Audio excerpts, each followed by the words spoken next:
SDM का जो विरोध कर रहे हैं, किस लिए कर रहे हैं, क्या कारण है आपका?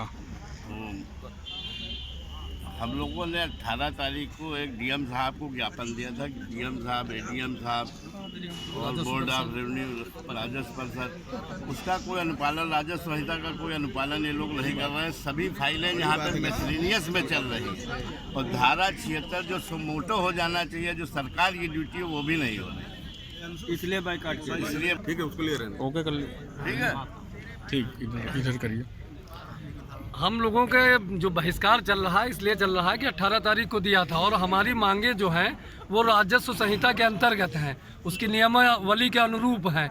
उसके अनुरूप ये लोग काम नहीं कर रहे हैं, इसलिए हम लोगों का बहिष्कार चल रहा है। और जब तक ये जो है नियमावली के अनुरूप काम नहीं करेंगे तब तक बहिष्कार रहेगा और ज़रूरत पड़ने पे हम लोग जो है इसको बड़ा रूप देंगे। और नहीं पूरी हुई तो रायबरी रोड या सारे न्यायालयों में तालाबंदी, रजिस्ट्री ऑफिस सब बंद कराएंगे। कानून की मंशा होती है सबका न्याय, सबका साथ, सबका विकास, जैसा वर्तमान सरकार कर रही है।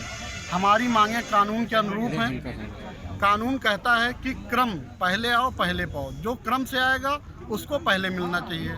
मगर तहसील प्रशासन जिसका साथ केवल उसका विकास, सबका साथ सबका विकास नहीं कर रहे, जिसका साथ उसका विकास।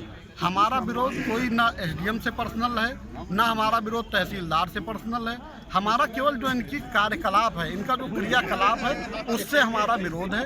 ये अपना क्रियाकलाप सुधार लें, नहीं तो हमारे सभी साथी आंदोलन आप देख रहे हैं। इससे पहले भी और एसडीएम और तहसीलदार इस तहसील में आए, किंसिक श्रीवास्तव जी थी, उनकी कार्यशैली बहुत अच्छी थी।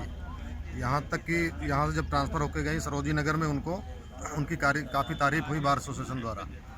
और ये एसडीएम और तहसीलदार, ये दोनों अधिकारी जब से इस तहसील में आए हैं तब से अधिवक्ताओं को, वादकारियों को और आम जनता को बहुत दिक्कत का सामना करना पड़ रहा है। ये लोग सारी चीज़ें मनमानी कर रहे हैं, नियमों के विपरीत कर रहे हैं। तहसीलदार द्वारा ये जो आदेश होते हैं उसको खतौनी में नहीं, अमल दरामद नहीं कराया जा रहा। और एसडीएम न्यायालय और एसडीएम प्रशासन में भी बहुत सारी धांधली हैं। ज्ञापन दिया गया है डीएम साहब को और आगे धरना प्रदर्शन और जो भी कार्रवाई होगी किया जाएगा। खास तौर से जो लेखपालों के बयान ये लोग कराते हैं धारा 34 की आवादी फाइलों में, ये गलत है, क्योंकि ये न्यायालय का काम है, उनका काम है। ये बिना उसके लेखपाल के बयान के आर्डर होना चाहिए, क्योंकि धारा 34 में लेखपाल के बयान की कोई व्यवस्था नहीं है, न ही कहीं ऐसा कोई नियमावली में कोई चीज़ आई है। इसलिए जब तक ये कार्यशैली में अपने सुधार नहीं करेंगे दोनों अधिकारी, तब तक।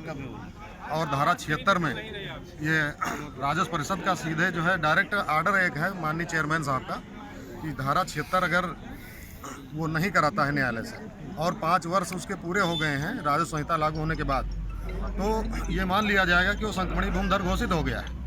खतौनी पे दर्ज नहीं है, आर्डर नहीं है, इसका मतलब ये नहीं कि उसको संक्रमणी भूमि के अधिकार नहीं मिले। ये सारी चीज़ें जो हैं, बहुत सारी चीज़ें जो ये अधिकारी दोनों को बताया गया हमारे अध्यक्ष और महामंत्री द्वारा, लेकिन ये सुनने और समझने का प्रयास नहीं कर रहे हैं। और इसलिए आम जनता को, अधिवक्ता गणों को, सामान्य जनता को बहुत दिक्कत का सामना करना पड़ रहा है। हम लोग ये अनशन और धरना तब तक नहीं ख़त्म करेंगे जब तक ये या तो कार्यशैली में सुधार कर ले या सरकार इनको यहाँ से हटा दे। रोक देना ये रोक। चलो चाय में पी के बैठी, चलो बाद में बैठते हैं।